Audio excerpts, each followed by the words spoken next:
Hello everyone. In this screencast I would like to talk to you about the text amongst the Turkana that can be found on Camillo. The text is about an African tribe and their struggles to either adjust their way of life and language or hold on to their traditions and cultural identity. The Turkana are a nomadic African tribe who are known for their fearless warriors. They live near Lake Turkana, which was named after them. The population number is over 500,000, and they live in one of the most harsh landscapes of the world, the semi-desert of northern Kenya and southern Sudan. Because of this harsh landscape, the livestock of the Turkana, which consists of oxen, camels, goats and sheep, are very important. The Turkana people live and die with their livestock, so naturally their whole culture is based around keeping, protecting and gaining livestock. Young men are trained to be fierce warriors. They are armed with Kalashnikovs to protect their livestock. They also raid livestock from nearby tribes. This cattle raiding is the most efficient, if not the only way the Turkana earn a living. Wealth is also measured in livestock. Women of the Turkana carry beaded necklaces around their neck to show off their wealth. Because of this, the neck is almost never shown publicly. But the Turkana are not the only tribe in Africa that has its own culture, traditions, and language. There are an estimated 1,500 different languages spoken in the 52 countries on the continent. This obviously plays a large part in the lack of success African countries have had with forging a national identity. The three biggest issues are the nomadic lifestyle, the tribal allegiance, and the different languages. A nomadic lifestyle means that the tribe travels from place to place and does not have one place they remain on.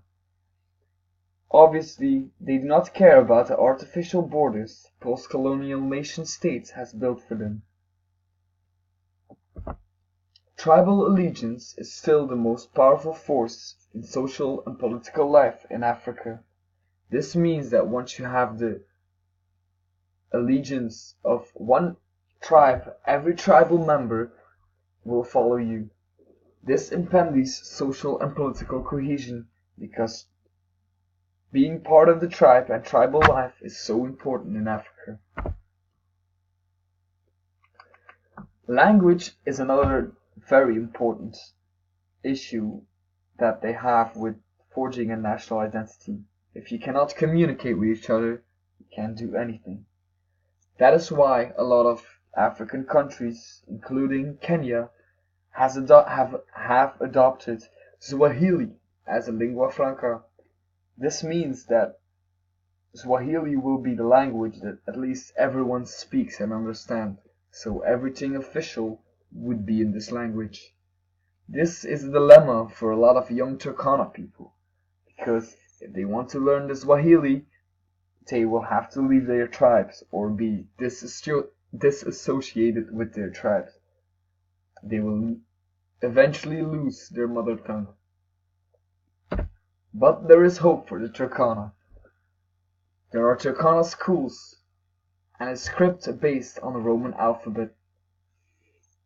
This makes it a lot easier to have a language exist.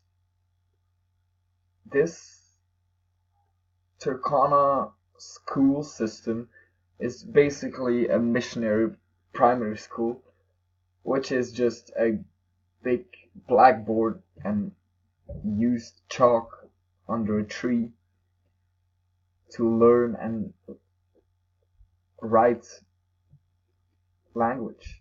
But the Turkana language will not be important as long as the government and the state doesn't adopt Turkana as an official language.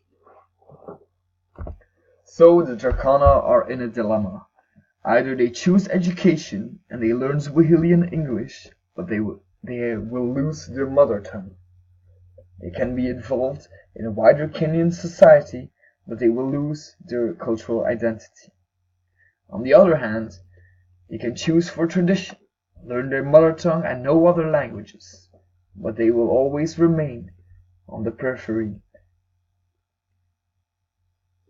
These are my sources for the Turkana screencast. Thank you very much for listening.